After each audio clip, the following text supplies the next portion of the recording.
Proseguiamo oggi il racconto dedicato ai depositi del Parco Archeologico del Colosseo, scoprendo assieme a Roberta Alteri i materiali provenienti dagli scavi cosiddetti storici, cioè quegli scavi realizzati a partire dall'Ottocento da figure di spicco dell'archeologia italiana e romana, come per esempio Rodolfo Lanciani, Giacomo Boni, Alfonso Bartoli. Si tratta di materiali per noi fondamentali in quanto costituiscono una fonte imprescindibile per poter ricostruire la topografia dell'area del Colle Palatino, ma anche per ricostituire i contesti di provenienza.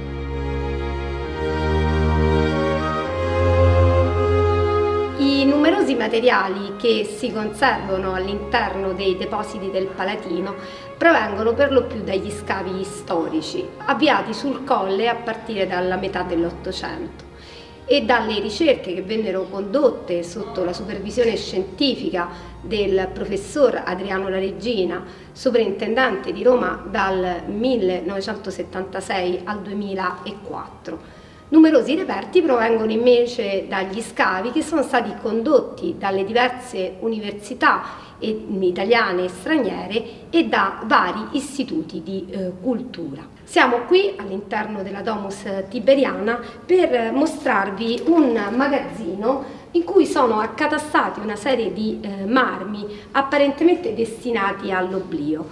Che cosa sono? Sono le cosiddette cataste di Pietro Rosa.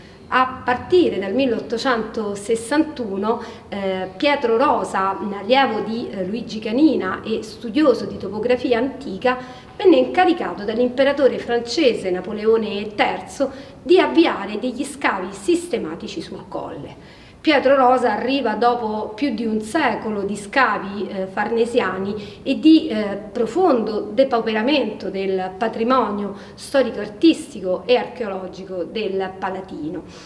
Lui indagherà tutto il settore occidentale della collina, quindi indagherà la zona degli orti farnesiani, della Domus Tiberiana, parte della Domus Flavia con la Cenazio Iovis e anche la zona del Clivo Palatino e del cripto portico nerognano, e arriverà ad indagare anche la zona intorno a Casa d'Augusto, in particolar modo la zona del Tempio della Magna Mater e di quello che lui aveva identificato come il Tempio di Giove Vincitore.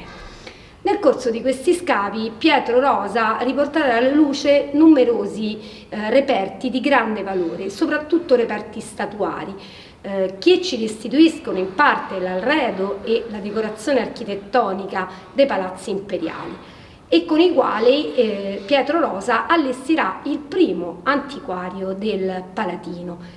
Questi reperti ancora oggi costituiscono il nucleo fondamentale della collezione del Museo Palatino e in parte invece sono conservati all'interno dei magazzini. Che cos'è allora questa catasta? Si tratta dei materiali che Pietro Rosa e l'equipe che aveva scavato con lui aveva considerato di minore importanza, reperti apparentemente poco degni di essere allestiti all'interno di un museo. Si tratta in realtà di frammenti di decorazione architettonica consistenti in cornici, frammenti di capitelli, lesane di colonne, elementi di soffitti, che invece ci restituiscono quello che è il linguaggio palaziale, ci restituiscono importanti informazioni sul tipo di decorazione della facciata della Domus Tiberiana, anche del livello superiore, che si basava sullo splendor e sul decor, caratterizzati quindi da una grande abilità nella resa dell'infrazione della luce e anche da un forte chiaroscuro che era in grado di suscitare all'interno dello spettatore una grande emozione, potremmo dire un grande stupor. Questi materiali che apparentemente sono stati dimenticati per secoli sono oggi oggetto di un importante studio da parte della dottoressa Francesca Caprioli in collaborazione col Parco Archeologico del Colosseo e saranno in parte allestiti all'interno del Museo permanente della Domus Tiberiana. Mentre questi reperti pertinenti agli scavi di Pietro Rosa si conservano in varie parti del Palatino, soprattutto nell'area della Domus Tiberiana, poco rimane invece degli scavi risalenti al periodo immediatamente successivo all'Unità d'Italia. Un periodo molto importante in quanto l'imperatore francese Napoleone III vende al governo italiano i possessi sul Palatino. Il governo tra l'altro in questo periodo aveva acquisito anche le aree che erano di competenza papale e aveva avviato importanti campagne di scavo che aveva visto protagonisti importanti personaggi quali Rodolfo Lanciani, Fiorelli, Gatti. Questi personaggi sono importantissimi in quanto con le loro ricerche restituiranno importanti informazioni di carattere storico e topografico sulla storia del Colle.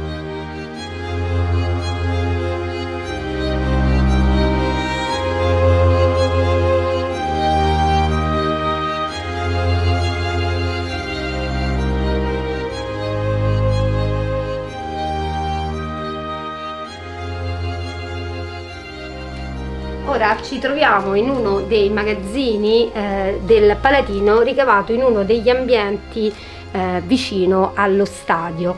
Qui si conservano tantissimi materiali provenienti dagli scavi del Palatino a partire dagli inizi del Novecento, quindi gli scavi soprattutto di Giacomo Boni che scavò nell'area a partire dal 1907. È proprio nel 1907 che, in seguito all'annessione del Palatino all'ufficio scavi del Foro Romano, Giacomo Boni, che dal 1898 dirigeva gli scavi forensi, avviò indagini anche sul Colle Palatino. Queste ricerche si concentrarono negli anni tra il 1912 e il 1914 e interessarono quasi esclusivamente l'area della Domus Flavia, della Domus Transitoria, che già era stata indagata a partire del 1721 dai Farnese, in particolar modo da Francesco I, che aveva affidato le attività all'abate Bianchini. Boni scavò anche nell'area dell'aula isiaca, del Larario e nella zona intorno alla casa dei Grifi. Si conservano numerosi frammenti in queste cassette provenienti dagli scavi sotto il Larario della Domus Flavia. Bellissimi elementi fittili.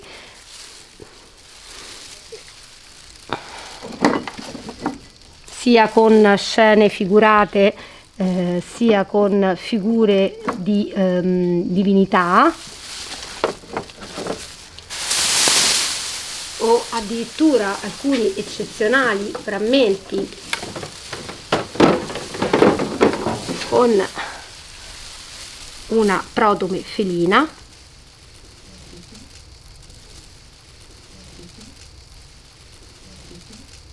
e numerosi frammenti di vario tipo ceramici, come si può osservare. In particolar modo questo vaso proviene dalla favissa che Boni rinvenne al di sotto di Casa dei Grifi.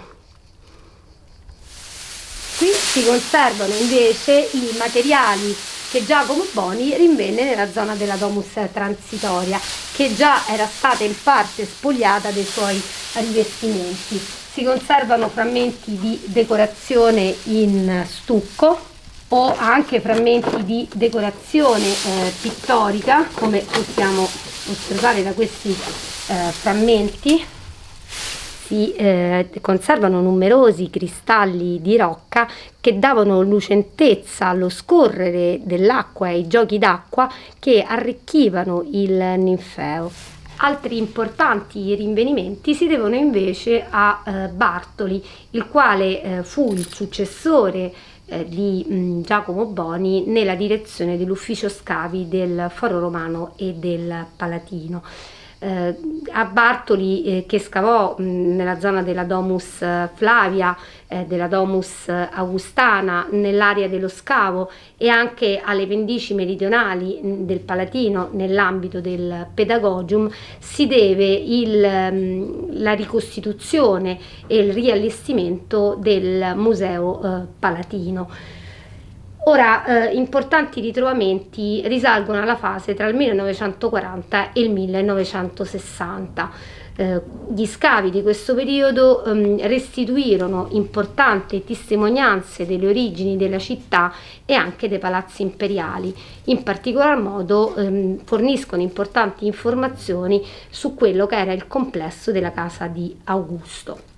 Tra il 1946 e il 1948 Salvatore Puglisi riprese l'area di indagine nella zona già indagata nel 1907 da Vaglieri e ritrovò in quest'area numerosi fondi di capanne appartenenti ai primi abitanti del Palatino, quindi pertinenti al villaggio capannicolo del Palatino.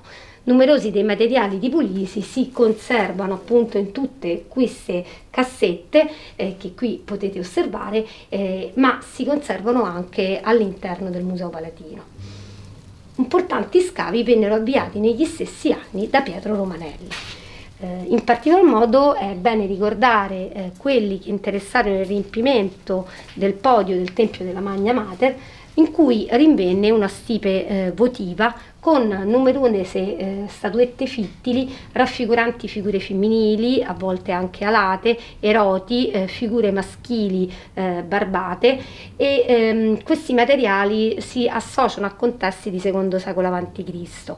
Gli scavi nella zona poi del Tempio della Magna Mater verranno avviati dall'Università Sapienza sotto la direzione scientifica del professor Patrizio Pensabene. E alcuni di questi esemplari si conservano all'interno di queste cassette. Tra le statuine fittili sono stati trovati anche attributi di Attis, il dio frigio strettamente legato al culto della Magna Mater.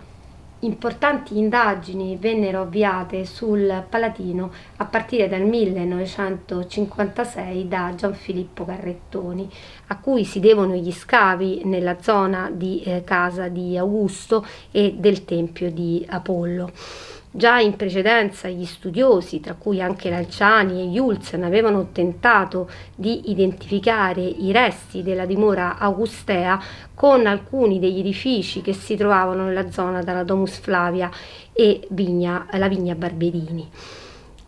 Importanti in tal senso furono gli studi di altri studiosi, in particolar modo di Pinza, seguito poi da Richmond, che riuscirono ad identificare i resti del Tempio di Apollo con il monumento che Rosa aveva identificato invece con il Tempio di Giove Vincitore.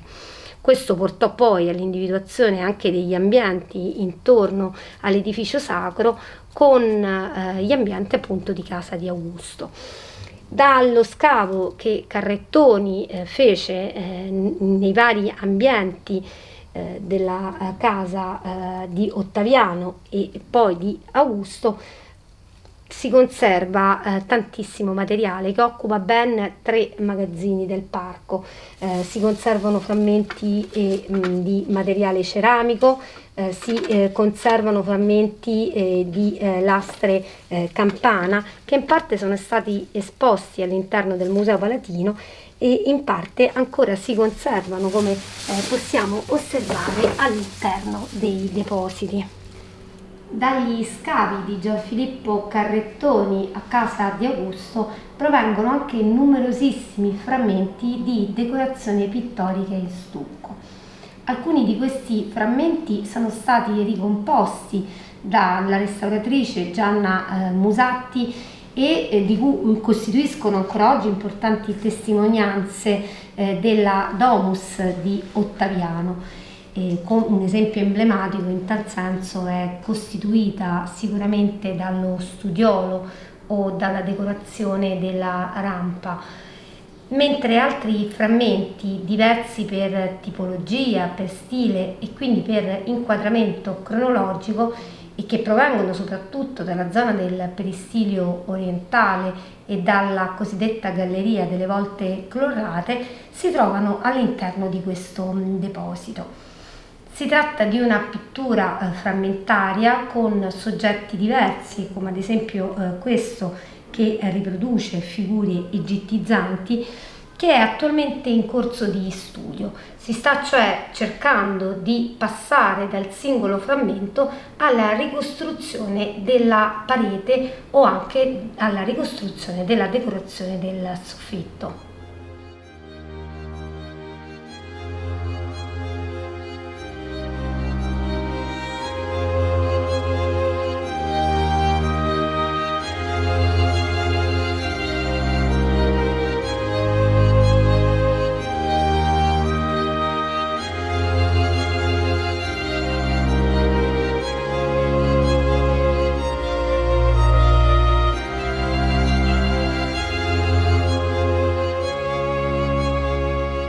Ci troviamo oggi in uno dei depositi del parco dove sono conservati altri materiali marmorei provenienti dagli scavi storici condotti sul Colle Palatino.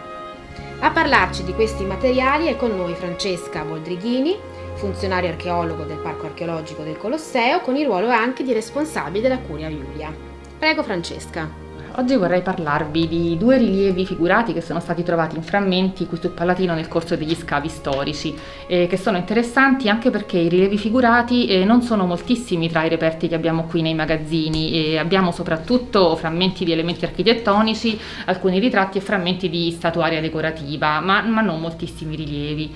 Tra l'altro alcuni di questi rilievi sono sicuramente pertinenti a dei sarcofagi, e questo è molto interessante perché ovviamente in epoca antica il Palatino era una zona urbana e non aveva necropoli, quindi questi sarcofagi devono essere arrivati qui più tardi, o con le prime chiese paleocristiane che furono istituite nel Foro Romano, oppure addirittura ancora più tardi con i Farnese che potrebbero averli portati qui anche per usarli come sculture decorative.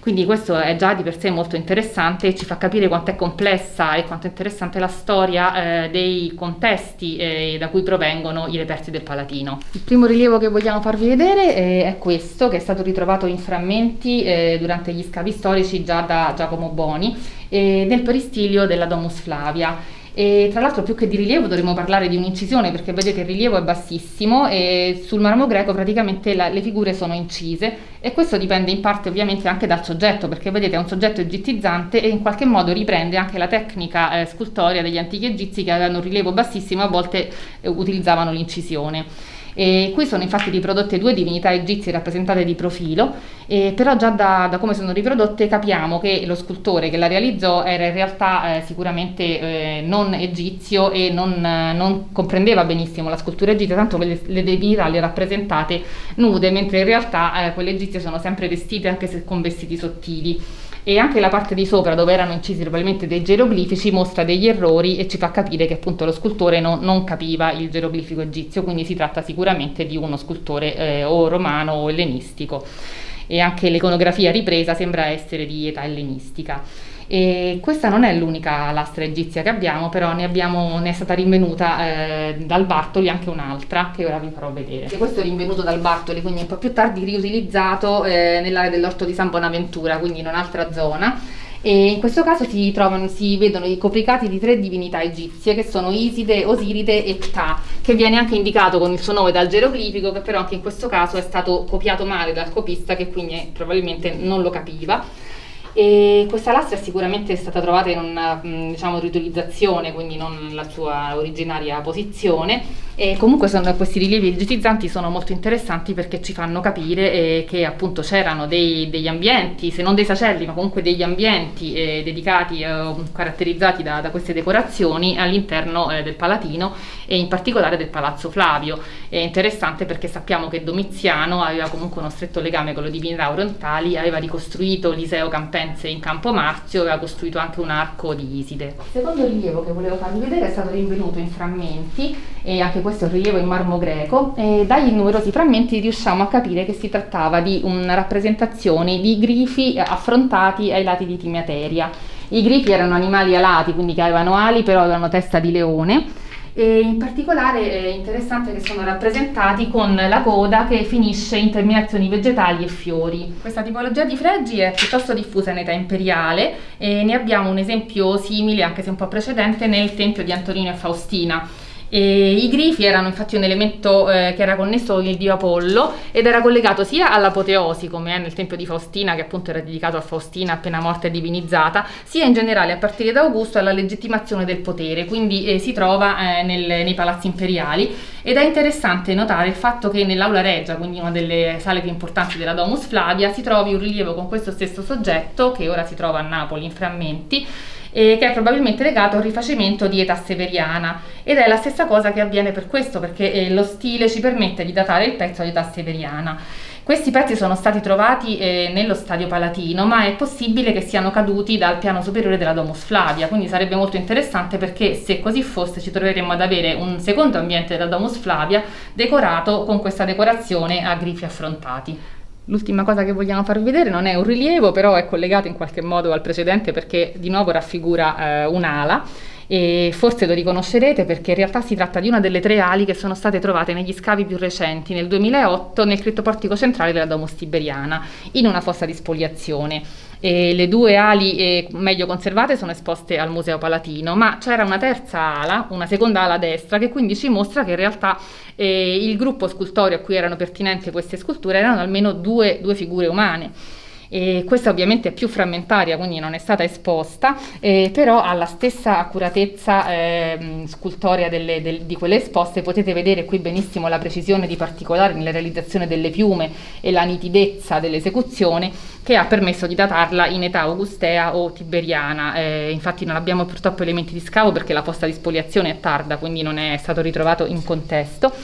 Quest'ala, appunto, come quelle esposte al museo, doveva essere probabilmente vista di fronte, perché la lavorazione della parte anteriore, come vedete, è perfetta e accuratissima, mentre il retro è lavorato in maniera un poco meno accurata, quindi si doveva trattare probabilmente di una figura con le ali spiegate, e si è pensato ovviamente a una vittoria, la Nike, che in epoca augustea era un'iconografia strettamente collegata al potere. E si doveva trattare però comunque di 2 figure. Come al confronto si è pensato alla vittoria di Brescia, che però ha probabilmente una postura diversa. Si sono confrontate però le dimensioni delle ali, che sono quasi uguali, quindi probabilmente anche questa stata, come la vittoria di Brescia, era di dimensioni superiori al vero, di alta circa 2 metri. Si è pensato che fossero 2 statue simmetriche poste ai lati di un oggetto centrale che è andato perduto. Purtroppo non possiamo dire di più, però certamente si trattava di una decorazione di altissimo livello che doveva essere collocata nei primi palazzi imperiali, quindi nelle prime fasi già della Domus Tiberiana a decorazione degli ambienti di rappresentanza.